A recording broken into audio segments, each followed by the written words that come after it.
ఏంటి సార్ ఏం జరిగింది అసలు ట్రంప్ టారిఫ్స్ వల్ల? ఒకటి, ప్రపంచవ్యాప్తంగా ఉన్న దేశాల మీద ఎట్లా ఉంది ఎఫెక్ట్, ఇండియా మీద ఎట్లా ఉంది, మనం సేఫా? మనము రిలేటివ్లీ సేఫ్ ప్రపంచంతో కంపేర్ చేసుకుంటే. ట్రంప్ టారిఫింగ్ అనేది ఒక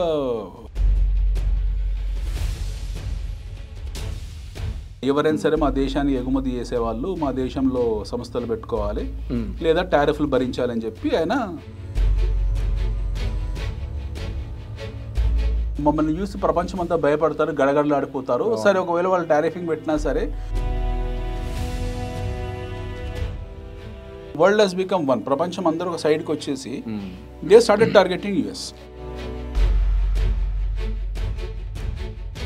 ఒకప్పుడు పూర్వకాలంలో యుద్ధాలంటే కత్తులు దూసుకుని యుద్ధాలు చేసుకునే వాళ్ళు.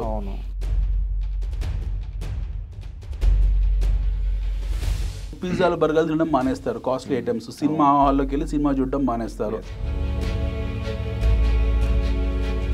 క్రూడ్ అనే దిగుమతి తీసి పక్కన పెడితే, అంటే ఆయిల్ అనే దిగుమతి తీసి పక్కన పెడితే మనకు ప్రపంచంతో సంబంధం లేదు.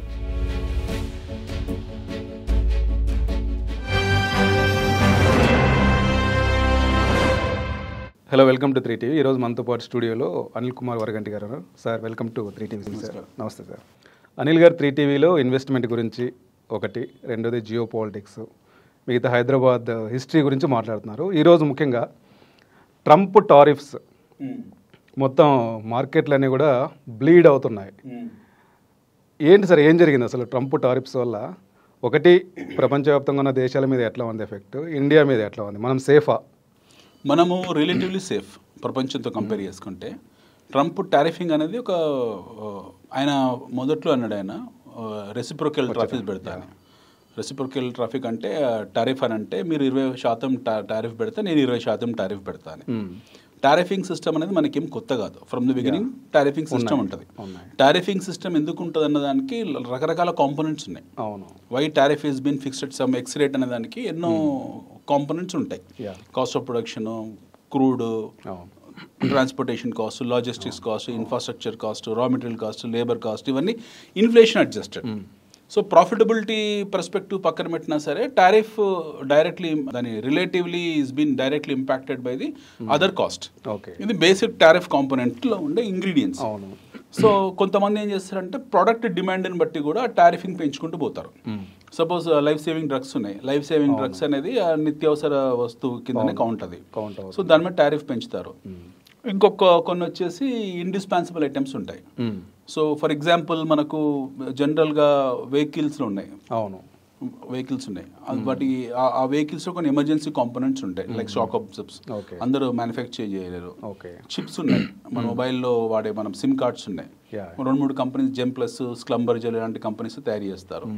సో కొన్ని మోనోపోలీ ప్రొడక్ట్స్ ఉంటాయి. వాటి మీద ఆ దేశాలకు ప్రాఫిట్స్ ఉంటాయి, ఆ సంస్థలు కూడా ప్రాఫిట్స్ ఉంటాయి. వాళ్ళే డిసైడ్ చేసుకుంటారు. సో ట్రంప్ రాకముందుకి క్లియర్గా చెప్పారు, నేను ఈ అడిషనల్ టారిఫ్స్ వల్ల మా దేశం నష్టపోతుంది. ఎవరైనా సరే make America first, make America great again, ఎవరైనా సరే మా దేశాన్ని ఎగుమతి చేసే వాళ్ళు మా దేశంలో సంస్థలు పెట్టుకోవాలి లేదా టారిఫ్లు భరించాలని చెప్పి ఆయన ముందే ప్రకటించాడు. వచ్చాడు ఆయన. రాగానే ఈ 2-3 నెలల్లో ఇమీడియట్గా వచ్చి చేసిన మొదటి పని ఏంటంటే ఆయన ఐడెంటిఫై చేసిన 180 దేశాలు ఏవైతున్నాయి, 185 కంట్రీస్.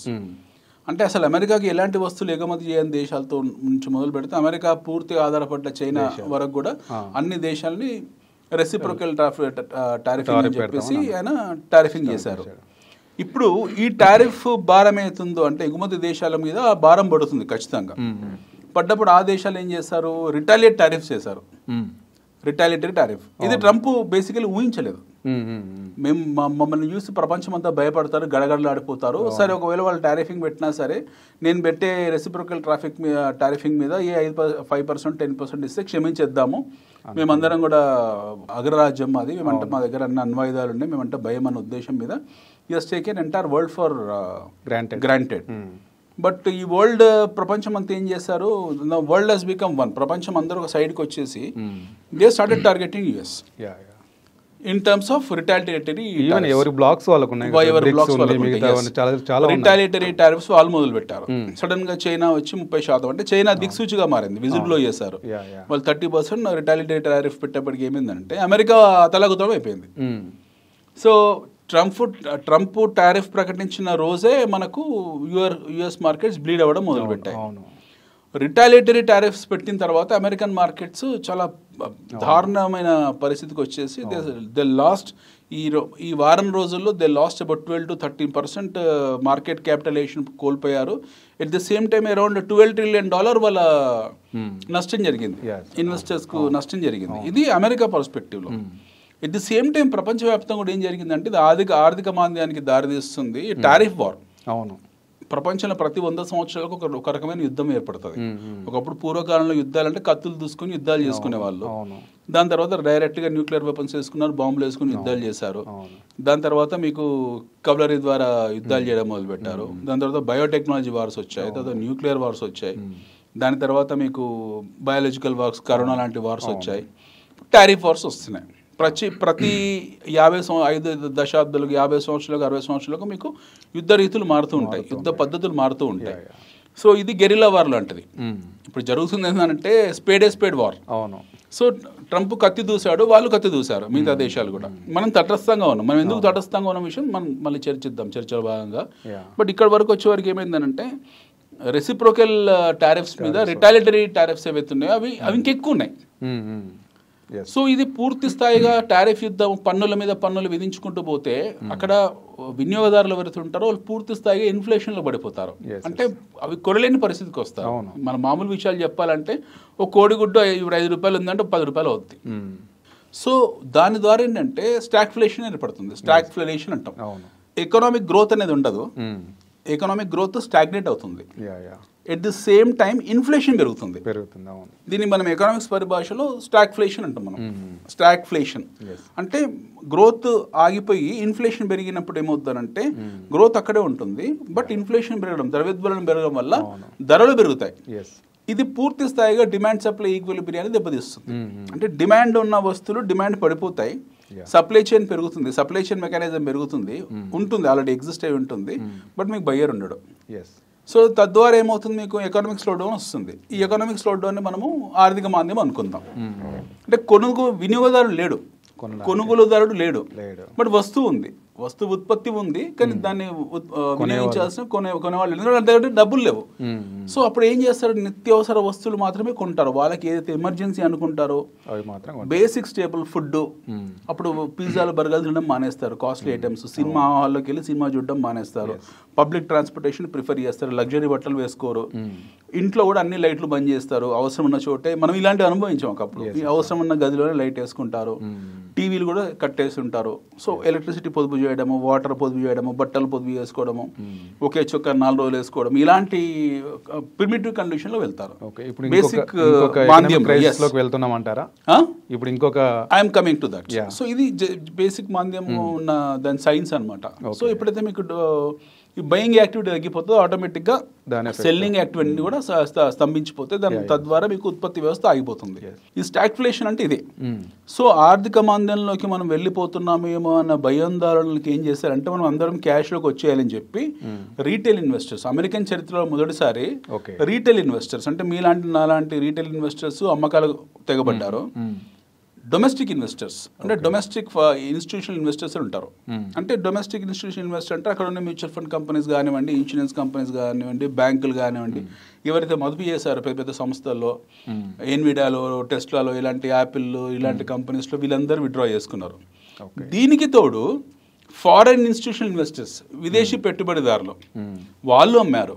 అంటే మూడు రోజులు జరిగిన బ్లడ్ బాత్ అవుతుందో, మీకు ఫ్రైడే రోజు black Friday, red Friday, Monday రోజు బ్లాక్ మండే, ఈ 2 రోజుల్లో జరిగింది ఏంటంటే almost they lost around $10 to $12 trillion ఇది మిద్దంగా $1 trillion మార్కెట్ క్యాపిటలైజేషన్ కోల్పోయారు.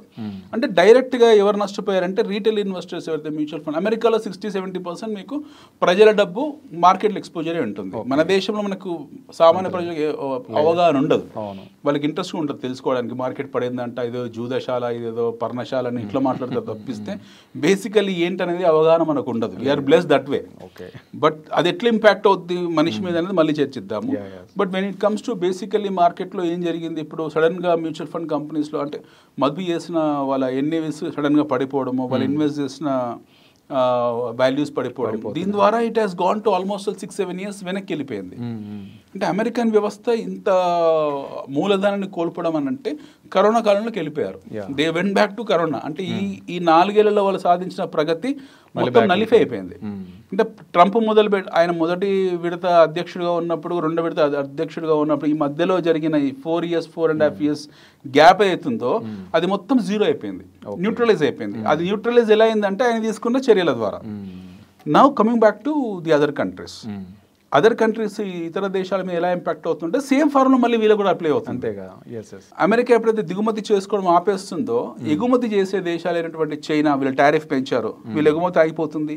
అక్కడున్న కుటీర పరిశ్రమ కానివ్వండి, అక్కడున్న ఎగుమతి పరిశ్రమ కానివ్వండి, వాళ్ళు ఉన్న ఎక్స్పోర్ట్స్ కానివ్వండి, వాళ్ళు ఆగిపోతాయి. వాళ్ళకు ఆర్థిక మాంద్యం ఏర్పడుతుంది, వాళ్ళు టారిఫ్ విధించారు. సో అక్కడ స్లో డౌన్ వస్తుంది. ఆ భయాందోళనతో మీకు ఆటోమేటిక్గా మిగతా వాళ్ళ మీద చైనా మార్కెట్, షాంఘై మార్కెట్ అది పడిపోయింది. పక్కనే కొరియా మార్కెట్ ఉంది, సౌత్ కొరియా, సియోల్ మార్కెట్, దాన్ని కోస్పి అంటాం. ఆ కోస్పి మనకి ఎట్లయితే బాంబే స్టాక్ ఎక్స్చేంజ్ మనము నిఫ్టీ, నేషనల్ స్టాక్ నిఫ్టీ అంటామో, షాంఘై మార్కెట్, బీజింగ్ మార్కెట్, మళ్ళీ కొరియా మార్కెట్, దాన్ని కోస్పి అంటాం. ఆ కోస్పి మార్కెట్ అలాగే ఆల్మోస్ట్ 8-9 years వెనక్కి వెళ్ళిపోయింది మార్కెట్. 10-12%. ఒకనొక సందర్భంలో మార్కెట్ని షట్ డౌన్ చేశారు, లోయర్ సర్క్యూట్ పడిపోయింది, అది వెనక్కి వెళ్ళిపోయింది. దాని పక్కన మీకు తైవానీస్ మార్కెట్ ఉంది, వాళ్ళు సెమీ కండక్టర్లు ఎగుమతి చేస్తారు. ఈయన సెమీ కండక్టర్ను వదిలిపెట్టలేదు. సెమీ కండక్టర్ అమెరికా రోజు గడవదు, బట్ దాన్ని కూడా వదిలిపెట్టలేదు. ఆ మార్కెట్ కొలాప్స్ అయిపోయింది. దాని పక్కనే జపాన్ ఉంది, టోక్యో స్టాక్ మార్కెట్, దాన్ని నిక్కాయ్ అంటాం. ఆ నిక్కాయ్ అలాగే పడిపోయింది, ఎందుకంటే వీళ్ళు రియాక్ట్ అవుతున్నారు, జపానీస్ కూడా. సో వాళ్ళు ఎన్నో ఎగుమతులు చేస్తారు, ఆటోమొబైల్ ఇలాంటివి, అది కూడా ఎఫెక్ట్ అయింది.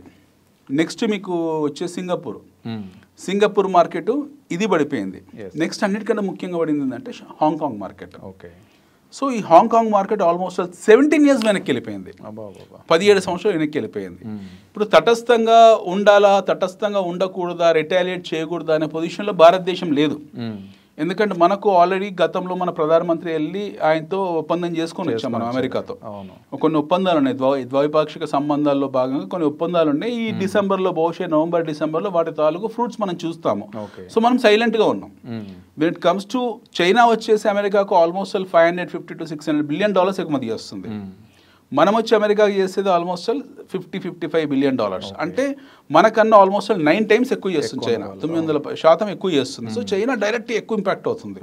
మనకు అమెరికాకు ఉన్న ఎగుమతుల్లో దిగుమతుల్లో మన యాక్చువల్గా మనతో కంపేర్ చేస్తే వాళ్ళు డెఫిషిట్ ఎకానమీ, అంటే డెఫిషిట్ ఉన్నారు వాళ్ళు, బట్ డెఫిషియన్సీ తక్కువ ఉంది.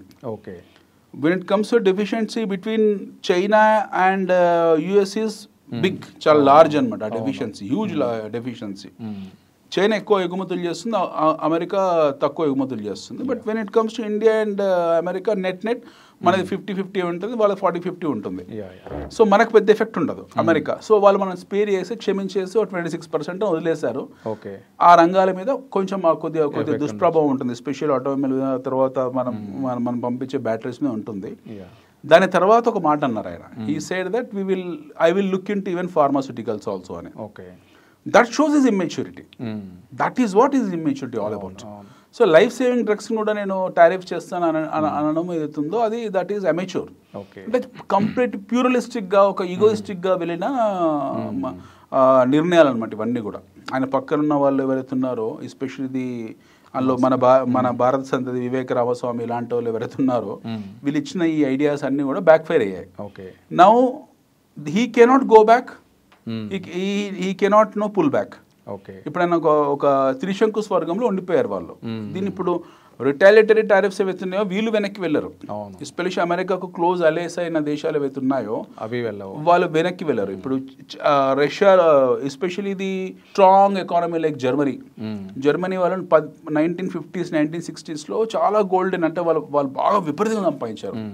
జర్మనీ రెండుగా విడిపోయినప్పుడు, ఈస్ట్ జర్మనీ వెస్ట్ జర్మనీ విడిపోయినప్పుడు, బర్న్ బేస్డ్ జర్మనీ అంటే వెస్ట్ జర్మనీ అయితే ఉందో వీళ్ళు సర్ప్లస్ ఎకానమీలోకి వెళ్ళారు. సర్ప్లస్లో ఎకానమీకి వెళ్ళిన తర్వాత వాళ్ళ డబ్బునంతా కూడా గోల్డ్ రూపంగా మార్చుకున్నారు. They had a threat from Russia నుంచి వాళ్ళకి థ్రెట్ ఉండదు, రెడ్ ఆర్మీ నుంచి థ్రెట్ ఉండదు, ఎప్పుడైనా వాళ్ళ మీద దాడులు చేస్తారేమో అని చెప్పేసి ఆ భయంతో ఏం చేశారు, కొలాటరల్ కింద ఆ గోల్డ్ అంతా కూడా ఫిజికల్ గోల్డ్ తీసుకెళ్లి అమెరికన్ ఫెడరల్ రిజర్వ్ లో పెట్టారు. That has helped America to print they dollars. మనం ఆలోచించుకోవాలి డాలర్స్ ఎలా ప్రింట్ చేస్తారంటే ఈ కొలాటరల్ గోల్డ్ అవుతుందో కమాడిటీ అవుతుందో వీళ్ళు తీసుకెళ్లి దాదాపు 1200 టన్నులు అమెరికాలో పెట్టారు. ఫెడరల్ రిజర్వ్ లో పెట్టారు జర్మన్స్. సో జర్మన్స్ విత్డ్రా చేసే పొజిషన్ లేరు. వాళ్ళు విత్డ్రా ఎందుకంటే వాళ్ళ సత్సంబంధాలు ఉన్నాయి. They are safe in terms of the gold reserves. So ఇప్పుడు వాళ్ళు ఒక రకమైన అనిశ్చితికి వచ్చారు. అనిశ్చితికి వచ్చేసి అపనమ్మకం ఏర్పరచుకున్నారు. అమెరికాను మేము నమ్మొచ్చా నమ్మకూడదా అనే ఆ నమ్మకంలో వచ్చి వాళ్ళు మేము గోల్డ్ని మా దగ్గర ఉన్న 1200 టన్నుల బంగారాన్ని అవుతుంది అమెరికాలో మేము విత్డ్రా చేస్తామని ఒక రూమర్ క్రియేట్ అయింది. సో అది పెద్ద impact in terms of physical gold impact ఉండకపోవచ్చు. బట్ సెంటిమెంటల్ ఇంపాక్ట్ ఏమైందంటే ఒక 2 అగ్రరాజ్యాల మధ్యలో ఉన్న సత్సంబంధాలు బాగుండేవి దెబ్బతిన్నాయి. వాళ్ళు గోల్డ్ విత్డ్రా చేస్తుంటే రూమ్ అట్టు మీకు వాల్ స్ట్రీట్ లో ఒక వైల్డ్ ఫైర్ లాగా స్ప్రెడ్ అయిపోయింది. అది ఇంకొక నెగిటివ్ ఇంపాక్ట్ ఇచ్చింది. దాని గురించి ఏం కామెంట్ చేయలేదు. Nobody has commented. At the same time Macron ఎవరైతే ఉన్నారో ఫ్రాన్స్ ప్రధానమంత్రి ఎవరైతే ఉన్నారో ఈ క్లియర్లీ సేడ్ దట్ నో మనం అందరం యూరోపియన్ యూనియన్ ఒకటి కావాల్సిన పరిస్థితి ఏర్పడింది. ఎందుకంటే ఈ పిచ్చి చేష్టల వల్ల మనం అందరం సఫర్ అవుతున్నాము అని చెప్పేసి వాళ్ళ మీటింగ్ కాల్ ఫర్ చేసుకున్నారు. వాళ్ళందరూ ఒక కన్సల్టేట్ అయ్యే ప్రయత్నం చేశారు. అంతకుముందు యూరోపియన్ యూనియన్ ని విచ్ఛిన్నం కావడానికి అమెరికానే కారణం. బ్రెగ్జిట్ అని ఇవన్నీ చేశారు. బట్ ఇప్పుడు now Italy, Spain, Sweden, Norway, ఈ ఫిన్లాండ్ ఇలాంటి దేశాలు, డెన్మార్క్ ఇలాంటి దేశాలన్నీ కూడా మళ్ళీ ఒక టేబుల్ మీదకి వచ్చి నాటో దేశాలు బేసికలీ మేమందరం ఒక టేబుల్ మీదకి వచ్చి మనం అమెరికాని కౌంటర్ చేయాలంటే we have to counter tariff అని వీళ్ళు ఒక వాదనకు వచ్చారు. అది మళ్ళీ ఇంకొక వైల్డ్ ఫైర్ లాగా వచ్చేసి మీకు ఎస్పెషల్లీ ఇది యూరోపియన్ మార్కెట్స్ పడిపోయాయి. ఫుట్సీ అంటాం మనం, ఏది FTSE అంటాం, లండన్ స్టాక్ ఎక్స్చేంజ్ ని, అది కుప్పగొలిపోయింది. ఇప్పుడు అది యాక్షనబుల్ ని వీళ్ళు ప్లాన్ చేశారు. నౌ ఇక్కడ జియో పాలిటిక్స్ కూడా ఒక కొత్త షేప్ ఏర్పడింది.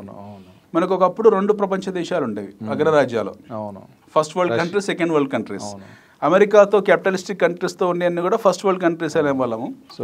సోవియట్ యూనియన్తో ఉండే వాళ్ళందరూ సెకండ్ వరల్డ్ కంట్రీస్ అనేవాళ్ళము.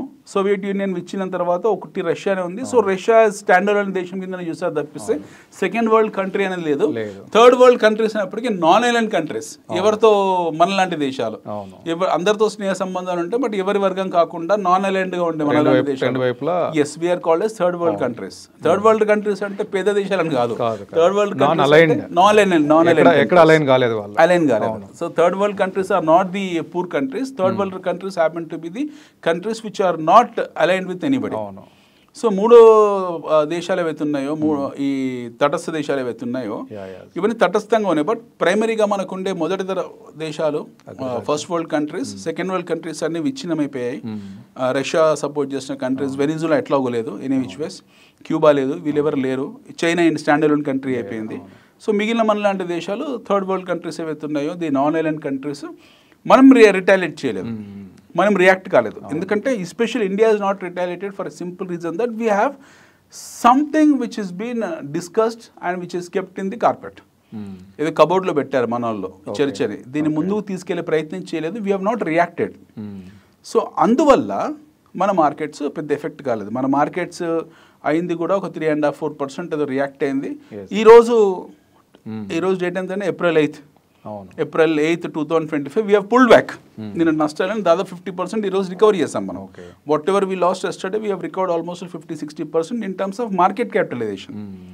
బట్ ఇది సస్టైనబుల్ ఉంటుందో తెలియదు. మళ్ళీ ఈ వారం రోజులు ఆయనకి ఏమైనా మళ్ళీ బుద్ధి పుట్టి ఇంకేదైనా మాట్లాడితే ఈ వాలటిలిటీ ఉంటుంది. So this volatility will continue for till such a time that this saga comes to an end or we find a conclusion on this.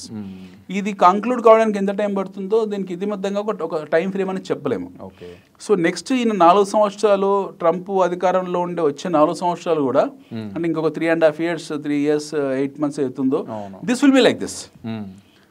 ఈ ఒడుదుడుకులు కన్ఫ్యూజన్లు అనేవి కంటిన్యూ అవుతూనే ఉంటాయి. ఎందుకంటే అగ్రరాజ అధ్యక్షుడు ఎవరుంటారు ప్రపంచానికి is the first person, whether we agree or not, whether agree or disagree, what's ever the reason, ఆయన ప్రథమ పౌరుడు ఈ భూమి మీద. By virtue of being president of America is ఆ హెరిటేజ్ను తెచ్చుకున్నాడు కాబట్టి is the first person of the world. Yeah, yeah. So అతను చేసే ప్రతి చర్య, అతను మాట్లాడే ప్రతి మాట, చేసే ప్రతి చర్య ఏది Impact ఉంటుందో భారీగా ఉంటుంది. దాని ఇంపాక్ట్ చాలా తీవ్ర స్థాయిలో ఉంటుంది.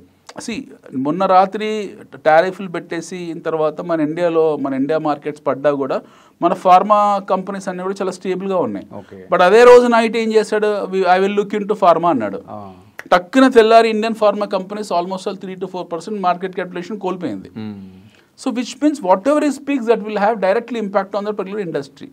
ఇది జరిగింది. ఇప్పుడు మనం అంత ఘోరంగా పడకపోవడం కారణం ఏంటంటే 2 ప్రధానమైన కారణాలు ఉన్నాయి. ఒకటి మన డొమెస్టిక్ కన్సంప్షన్ స్టోరీ. భారతదేశం ఎగుమతుల మీద ఆధారపడ్డ దేశం కాదు. మనం ఆధారపడ్డది కేవలం దిగుమతుల మీద మాత్రమే, అది కూడా crude.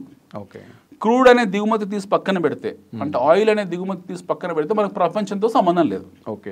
We can survive without any interference of the world. ప్రపంచంతో మనకున్న సంబంధం ఒకే ఒకటి ఆయిల్. ఆయిల్ని తీసి పక్కన పెడితే మన domestic consumption story absolutely strong and we don't need any kind of foreign intervention in terms of imports or exports. So ఎగ్జిమ్లో మనకి పాలసీలో ఎక్స్పోర్ట్ అండ్ ఇంపోర్ట్ పాలసీలో మనకి ఏం పెద్దగా మనం వరి అవసరం లేదు. మన స్టేపుల్ డొమెస్టిక్ కన్జంప్షన్ ఏదైతుందో ఇట్స్ వెరీ స్ట్రాంగ్. సో మనం ఏదైతే ఉత్పత్తి చేస్తున్నామో దాని కన్జ్యూమర్స్ అందరూ మన దేశంలో ఉంటారు. మన ఆహార ధాన్యాలు కానివ్వండి, ఫాస్ట్ మూవింగ్ కన్జ్యూమర్ గుడ్స్ కానివ్వండి, మన మార్కెట్లో మనకు సరిపోతుంది. మనం స్పెషల్గా వేరే దేశాల నుంచి దిగుమతి చేసుకొని దాని ఆధారపడే పరిస్థితులు మనం లేము. ఈవెన్ మన మార్కెట్ వాళ్ళకి కావాలి, మన మార్కెట్ వాళ్ళకి కావాలి. ఇప్పుడు ఇతర దేశాలు మనకు ఎగుమతులు చేయకుండా నష్టం లేదు, మనం దిగుమతులు చేసుకోకుండా నష్టం లేదు. సో మన ట్రేడ్ డెఫిసిట్ ఎప్పుడు 5-10% కన్నా ఎక్కువ ఉండదు, మాక్సిమం 5% ఉంటుంది. So that is manageable any which వేస్. దాని గురించి మనం భయపడాల్సిన అవసరం లేదు. సో ఈ ప్రపంచంలో జరిగిన రక్తపాతం మన దగ్గర అంత తీవ్రస్థాయిలో ఎందుకు జరగలేదు అని అంటే ఆ నీజర్క్ రియాక్షన్ వల్లనే మన మార్కెట్స్ పడ్డాయి తప్పిస్తే అదర్వైజ్ మనకు అంతగా భయపడాల్సిన అవసరం లేదు. రెండోది వచ్చేప్పటికీ ట్రంప్ ఒకవేళ మన మీద ఏమైనా దాడులు చేసినా, అంటే టారిఫ్ దాడులు చేసినా, అతను చేయగలిగింది maximum pharmaceutical industry and IT industry రెండింటి మీదే. దీనివల్ల కొద్ది గొప్ప లే ఆఫ్లు జరగవచ్చు, ఐటీలో జరగవచ్చు లే ఆఫ్లు, టారిఫ్లు సుంకాలు ఫార్మా మీద పెట్టవచ్చు. But what we have an advantage, ఒకవేళ మన మీద టారిఫ్లు పెడితే మనం ఏం చేస్తాము, ఆ ప్రైస్ని ఆ ప్రోడక్ట్లో ఫిక్స్ చేసేస్తాం ఇమీడియట్గా. ఆ ప్రైస్ని ప్రోడక్ట్లో ఫిక్స్ చేసి మళ్ళీ దాన్ని ఎప్పుడు ఎగుమతి చేస్తామో న్యాచురల్లీ దాన్ని కన్జ్యూమ్ చేసేది అమెరికన్ పౌరులే కాబట్టి ఆ బర్డన్ వాళ్ళే మోయాల్సి ఉంటుంది, ఆ ట్యాక్స్ పేయర్స్. సో నిన్న మొన్న మీరు చూసిన నిరసనలు ప్రపంచం, అంటే అమెరికా వ్యాప్తంగా జరిగిన ప్రతి 50 రాష్ట్రాల్లో ఆల్మోస్ట్ 50 స్టేట్స్లో నిరసనలు జరిగాయి.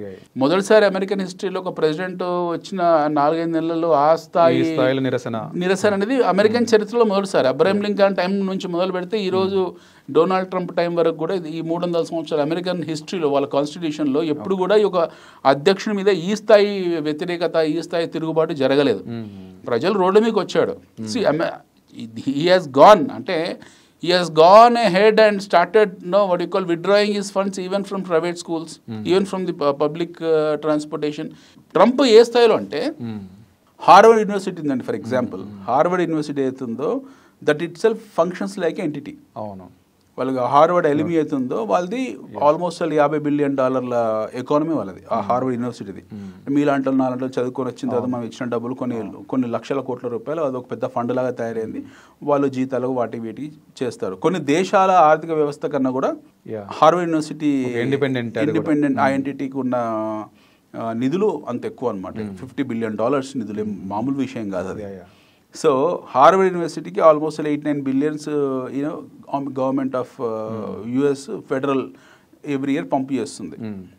దాన్ని విత్డ్రా చేసేసాడు ఆయన, అవసరం లేదు విత్డ్రా చేశాడు. దానికి కారణం ఏంటంటే అక్కడ నిరసనలు చేస్తున్నారు, అక్కడ ఇతర దేశాలు సపోర్ట్ చేస్తున్నారు అనే ఒక వంక చూపించి he has cut the stakes to the university education. America itself is known for freedom of speech, freedom of writing, freedom of everything, freedom of life. అట్లాంటిది ఒక రెస్ట్రిక్టెడ్ కండిషన్లోకి, ఒక కండిషన్డ్ కండిషన్లోకి తీసుకువెళ్తున్నాడు అని ఒక ఉద్దేశం కూడా ఉంది. We don't know, it's very amateur to speak at this point in time. But ఈ 4 నెలల్లో ఆయన ఇచ్చిన షాకులు మామూలు షాకులు కాదు. ఈ 4 monthsలో ఆయన ఇచ్చిన షాక్స్ ఎక్కువ బ్యాక్ ఫైర్ అయింది అమెరికాకే. ప్రపంచ దేశాలకు ఎలా ఇప్పుడు ఫర్ ఎగ్జాంపుల్ చైనా ఉంది, it is America dependent. So చైనాకు ఖచ్చితంగా ఎఫెక్ట్ పడుతుంది. వాళ్ళ ఎగుమతులు దిగుమతులు ఆ ట్రాన్సిట్లో అవుతుందో ఆ ట్రేడ్ డెఫిషియన్సీలో వాళ్ళకు వచ్చే డాలర్ ఈక్వేషన్స్ దెబ్బతింటుంది. చైనా ఎకానమీ ఖచ్చితంగా దెబ్బతింటుంది.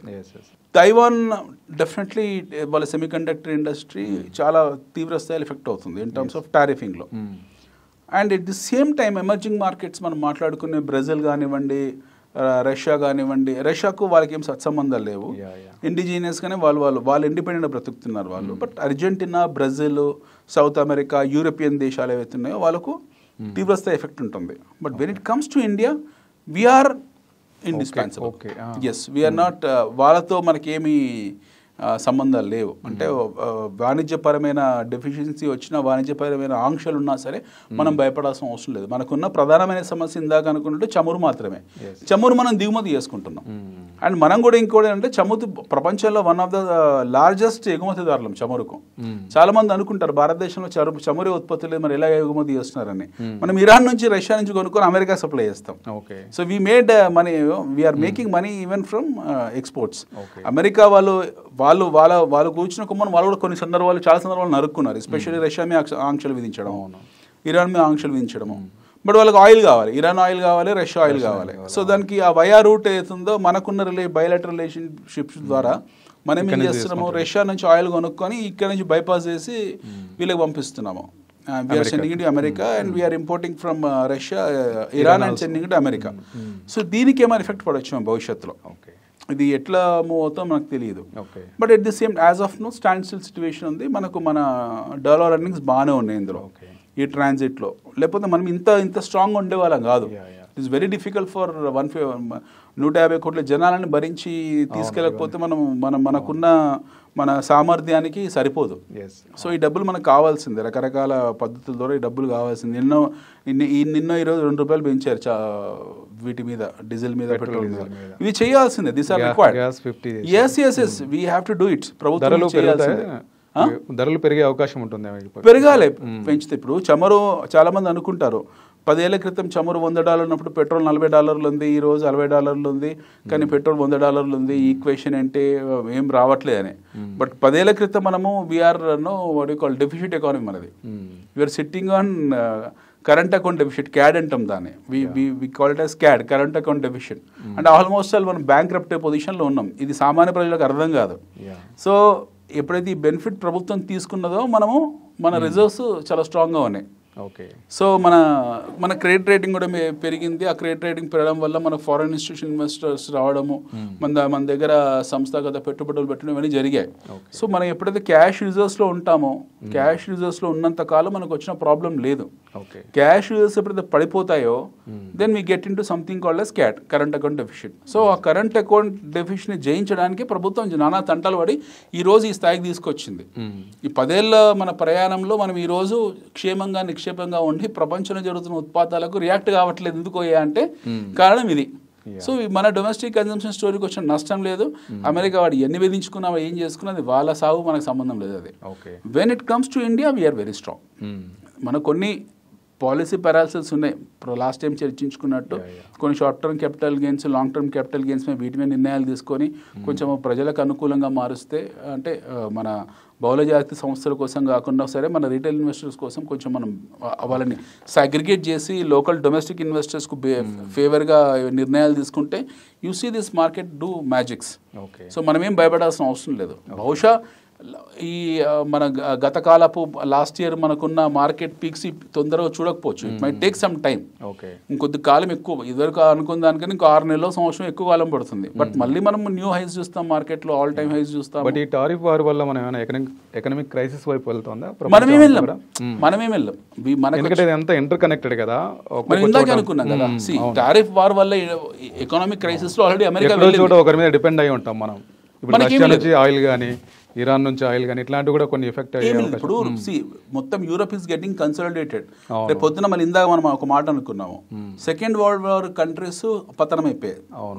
USSR, Union Soviet Socialist Republic విచ్ఛిన్నమైన తర్వాత, గోర్బచేవ్ తర్వాత, బోరిస్ ఎలిస్తన్ టైంలో, ఆయన తర్వాత ఈయన వచ్చారు కదా బోరిస్ ఎలిస్తన్, ఈయన వచ్చిన తర్వాత ఈయన టైంలో ఈ స్టేటస్ కోల్పోయారు వాళ్ళు. సెకండ్ వరల్డ్ కంట్రీస్కు ఆధిపత్యం ఏతుందో అంతమందుకు యుఎస్ఎస్ఆర్ వహించేది, ఘనత వహించేది. బట్ రష్యా కింద రూపాంతరం చెందిన తర్వాత బోరిస్ ఎలిస్తన్ హయాంలో వాళ్ళు ఆ ఆధిపత్యాన్ని కోల్పోయారు. So first world countries, American countries, NATO దేశాలు మాత్రమే తప్పిస్తే ఆ గ్యాప్ అట్లే ఉంది, ఆ వాక్యూమ్ అట్లే ఉంది. ఇప్పుడు ఆ వాక్యూమ్ అంతా కూడా క్లీన్ అయిపోయినట్టేగా, అన్ని పంచుకున్నట్టేనేమో, పంచుకున్నట్టే. బట్ ఇప్పుడు ఏం జరుగుతుంది అంటే Europe might look the leadership. Europe is now trying to look at the leadership towards Russia. ఇది ఒక భయాందోళన కొత్తగా వచ్చింది. అంటే ఇది ఒక చెస్ బోర్డ్ అండి. ఈ జియో పాలిటిక్స్, జియో ఎకనామిక్స్ అనేది ఒక పెద్ద చెస్ బోర్డు. ఏ పావు కదిపితే ఏ పావు మూవతో మనకు తెలియదు. ఇది పెద్ద వైకుంఠపాలే. మొన్నటిదాకా రష్యా అనే వ్లాదిమిర్ పుతిన్ అనేవాడు వీళ్ళందరికీ పెద్ద వ్లాదిమిర్ డ్రాకులా అనమాట ఈ మొత్తం యూరోపియన్ దేశాలకు. ఇప్పుడు సడన్ గా యూరోపియన్ దేశాలు రష్యా వైపు చూడడం మొదలు పెట్టాయి. ఎందుకంటే they started looking at Russia in terms of their fighting spirit. అరే అమెరికా ఎన్ని ఆంక్షలు విధించినా, లేకపోతే మొత్తం నాటో దేశాలు ఎన్ని ఇబ్బంది పెట్టినా సరే రష్యా నిలబడ్డది, స్టాండ్ అయింది. వాళ్ళ డొమెస్టిక్ కన్జంప్షన్ స్టోరీ చాలా స్ట్రాంగ్గా ఉంది. వాళ్ళ గూగుల్ మనం ఆపేసాము, ఫేస్బుక్ లేదు, వాట్సాప్ లేదు, ట్విట్టర్ లేదు, ఏమి లేదు, అయినా సరే రష్యా హ్యాపీగా ఉన్నారు. వాళ్ళ ఇండెక్స్లన్నీ కరెక్ట్గా ఉన్నాయి. They are very happy, no issues for them. So మనము రష్యాని ఎందుకు మళ్ళీ why can't we look at Russia, we have to look at America. ఇందాక మనం అనుకునే జర్మనీ ఎగ్జాంపులే. ఈవెన్ ఇరాన్ అది మన ఆయిల్ పైప్ లైన్ కూడా వేసినట్టున్నారు యూరోపియన్ యూనియన్. ఉంది యూరోపియన్ యూనియన్ పైప్ లైన్. దాని నుంచే ఇప్పుడు ఉక్రెయిన్ వార్ కూడా అక్కడ కివ్ దగ్గర గొడవలు జరుగుతున్నాయి. అక్కడ ఆ గొడవలంతా కూడా వాళ్ళ గొడవలన్నీ కూడా యురేనియం నిధుల కోసము. ఆ యురేనియం నిధులను తవ్వుకుంటామని చెప్పి అమెరికా మొన్న ట్రంప్ అదే అన్నాడు, మేము ఆల్మోస్ట్ మీకు $200 బిలియన్ డంప్ చేసాము యుద్ధం కోసము, ఆ డబ్బులు మాకు తిరిగి ఇవ్వాలి, లేదా మీ దగ్గర ఉన్న వనరులు ఏవైతున్నాయి, యురేనియం నిక్షేపాలు ఏవైతున్నాయి అవి మాకు హ్యాండ్ ఓవర్ చేయాలని జెలెన్స్కీ అన్నాడు క్లియర్గా. జెలెన్స్కీ దాన్ని పెద్ద గొడవ అయింది, మీకు గుర్తుందా? జెలెన్స్కీ ప్రెసిడెంట్ అయిన ట్రంప్ మధ్యలో ఆర్గ్యుమెంట్ జరిగింది, లేచి వెళ్ళిపోవడము. అది ఎట్లుందంటే గల్లీ ఫైటింగ్ అనమాట. ఇద్దరు గల్లీ కార్పొరేటర్లు కూర్చొని ఫైట్ చేసినట్టే ఉంది అది. But Zelensky has took an upper hand. ఆ చర్చల్లో ఆయన సానుభూతి సంపాదించాడు. ప్రపంచవ్యాప్తంగా చిన్న దేశపు అధ్యక్షుడు వెళ్ళి అక్కడ కూర్చొని అగ్రరాజ్య అధ్యక్షుడు ఢీకొని ఆయన కింద పడేశాడు ఆ చర్చల్లో అని ఒక సానుభూతి సంపాదించాడు. ఎందుకంటే అమెరికా ఓపెన్లీ సైడ్ దట్ మాకు మీ దగ్గర ఉన్న నిధులు కావాలి, మేము డబ్బులు ఖర్చు పెట్టామని చెప్పి. అసలు వీళ్ళు అడిగింది లేదు. రష్యా వచ్చి ఆక్రమిస్తుంది, యురేనియం నిక్షేపాల కోసమే రష్యా వచ్చింది. క్యూ వరకు వచ్చేసారు. క్యూ అంటే వీళ్ళ రాజధాని, ఉక్రెయిన్ రాజధాని, అక్కడ వరకు వచ్చారు వాళ్ళు. సో డెఫినెట్గా ఆ దేశం పౌరుడిగా, ఆ దేశ అధ్యక్షుడు అతను చేయాల్సింది ఏంది, రిటాలియేట్ చేయాలి. అతనే ఆయుధ సామగ్రి దింపి రిటాలియేట్ చేశారు. రష్యా అంటే ఫస్ట్ వరల్డ్ కంట్రీస్ పడదు, ఎస్పెషల్లీ నాటో దేశాలకు పడదు. ఒక నాటో దేశంలో కొన్ని ఒప్పందం ఉంది, ఒక దేశం యుద్ధాన్ని దిగితే మిగతా దేశాల నుంచి సపోర్ట్ చేయాలి. సో అమెరికా ఇట్లాంటి వాటిలో కయ్యాన్ని కాలువడంలో మొదటి ఉంటుంది. అమెరికా వచ్చి యుద్ధం ప్రారంభించింది, అంటే సపోర్ట్ చేయడం ప్రారంభించింది. జెలెన్స్కీకి డబ్బులు ఇచ్చింది, ఆయుధాలు ఇచ్చింది, బైడెన్ హయాంలో అన్నీ చేశారు. ఇది నెల 10 రోజులు అనుకుని యుద్ధం 3 సంవత్సరం సాగుతుంది. యూరోప్ దేశాలు మొత్తం కూడా డబ్బులు సప్లై చేశారు, ఆయుధాలు సప్లై చేశారు. ఆ యుద్ధం తీవ్రస్తరం అయిపోయింది. ఇప్పటికీ సాగుతూనే ఉంది, యుద్ధం అట్లే రన్ అవుతుంది. ఈ ప్రాసెస్లో ఈయన వచ్చాడు, ట్రంప్ అధ్యక్షుడుగా వచ్చాడు. రాగానే మేము అనవసరం డబ్బులు ఇచ్చాము, మీకు $200 బిలియన్, మా డబ్బులు మాకు ఇచ్చాడు. ఆయన క్లియర్ అయినాడు, నేను అడగలేదు రా బాబు, నువ్వు మీరే డబ్బులు పంపించారు నాకు యుద్ధం చేయమని. అంటే ఏదైనా కానీ మా డబ్బులు అన్నా మాకు ఇవ్వు, లేదా యురేనియం నిక్షేపాలన్నా మాకు ఇచ్చేసాయి అని అక్కడ ఒక ఫిట్టింగ్ పెట్టాడు ఆయన లేటెస్ట్గా. నా ఈ జరుగుతున్న టైంలోనే దాన్ని హీ ఇంపోజ్ టారిఫ్స్. సో ఒకవైపు ఉక్రెయిన్ ఇష్యూ జరుగుతుంది, అదే టైంలో టారిఫ్లు డంప్ చేశాడు. Now people got confused. అరే ఈ చర్చనే పూర్తి కలిగిన టారిఫ్లు తీసుకొచ్చాడు అని చెప్పి. రష్యా, చైనా లాంటి అగ్రెసివ్ దేశాలు ఏం చేస్తే, అరే మేము లేకపోతే మేము బ్రతకలేరు. Americans, there is nothing called as American stand alone survival. మీరు సొంతంగా బ్రతకలేరు, నేనే మీకు ఇవ్వాలి ప్రతి విషయాన్ని. మీరు పెట్టుకునే టూత్ పేస్ట్లో మేమే తయారు చేస్తున్నాం, మీ యాపిల్ ఫోన్ మీ దగ్గర మ్యానుఫ్యాక్చరింగ్ చేసుకోకుండా మా దగ్గర యూనిట్ పెట్టారు. Why we should care you, మిమ్మల్ని నేనెందుకు కేర్ చేయాలని చెప్పేసి వీళ్ళు రిటాలిటరీ టారిఫ్ పెట్టారు. అది ఇట్స్ ఇస్ అమాంగ్ అస్. 30% కొట్టిపరేశారు దాన్ని. దాన్ని they started bleeding left right centre. వాళ్ళు మొత్తం నరాలు, కాలు, చేతులు అనేది తెగిపోయాయి. అమెరికన్ ఆర్థిక వ్యవస్థ అస్తవ్యస్తం అయిపోయింది. In span of what you call, in span of 4 days they last 4 years of there growth economy.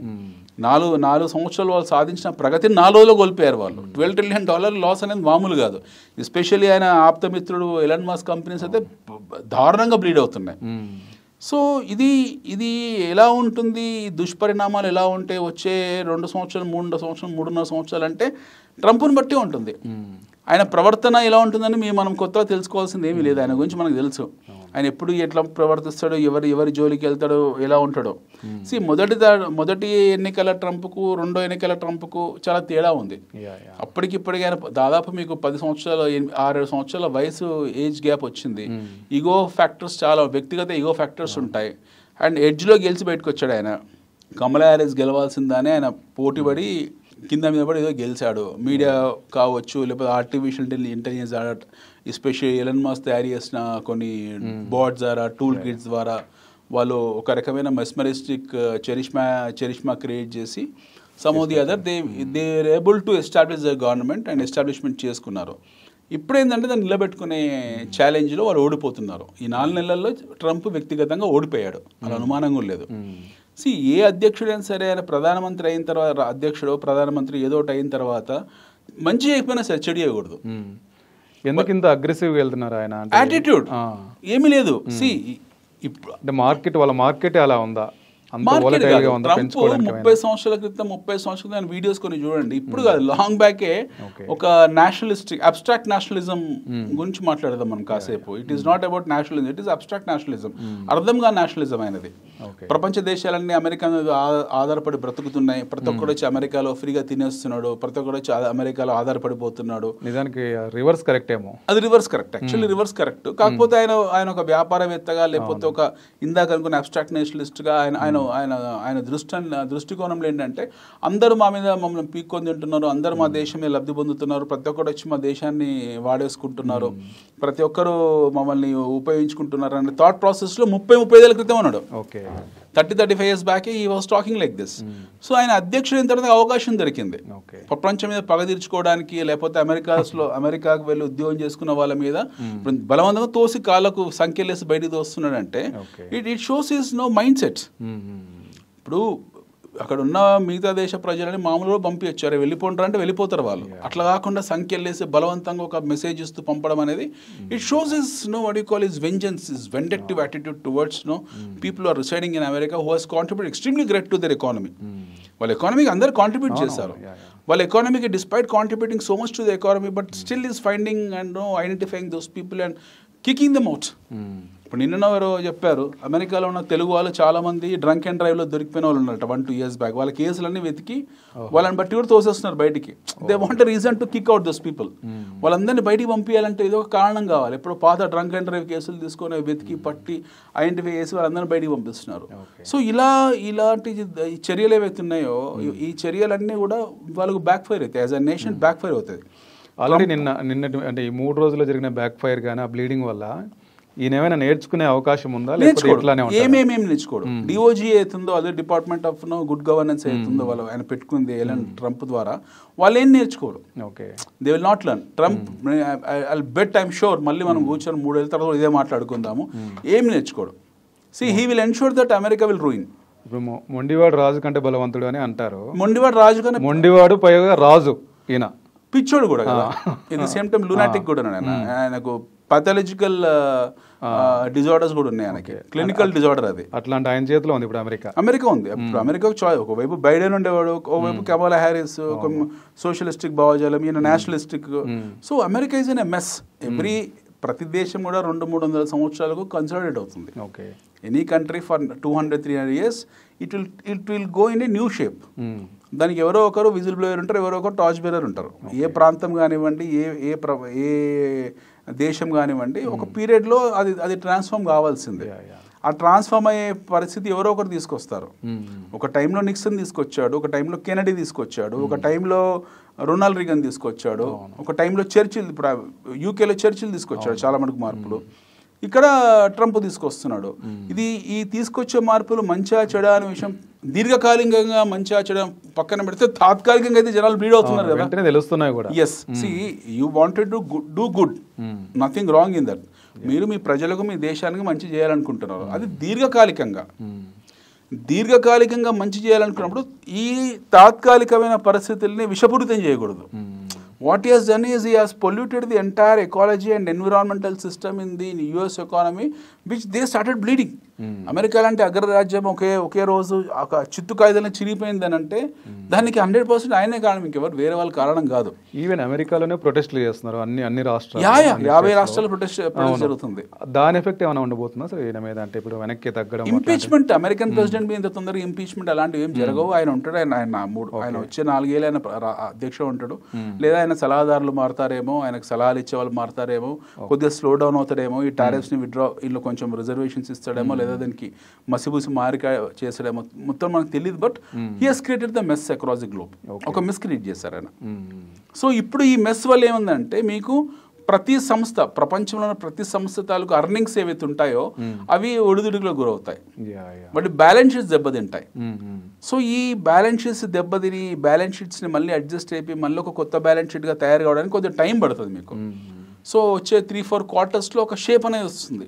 వచ్చే 3 క్వార్టర్స్లో అమెరికా డిపెండెంట్ కంపెనీ లేదా కంపెనీస్ లేదా ఇలాంటి సంస్థలు ఏవైతే ఉంటాయో వాటి బ్యాలెన్స్ షీట్స్ డెఫినెట్గా ఈ టారిఫ్ సిస్టమ్ వల్ల మారుతాయి. అది ఎంత ప్రాఫిట్లోకి వెళ్తారు, ఎంత లాస్లోకి వెళ్తారు అనేది మనం ఇప్పుడు మనం చెప్పలేము. బట్ కన్జంప్షన్ స్టోరీ మనకు తెలియదు. ఇప్పుడు ఒక 3 క్వార్టర్లు, 4 క్వార్టర్లు, 6 క్వార్టర్ల తర్వాత ఒక సంవత్సరం తర్వాత అసలైన స్వరూపం బయటకు వస్తుంది. ఈయన తీసుకున్న నిర్ణయం మంచిదా చెడ్డదా అని చెప్పడానికి 2 ఏళ్ళు పడుతుంది. ఈ 2 ఇయర్స్లో ఇంకెంత డ్యామేజ్ జరుగుతుందో, ఇంక ఆయన ఎకానమీని ఇంకా ఆయన ఎంత డ్యామేజ్ చేసుకుంటూ మనకు తెలియదు.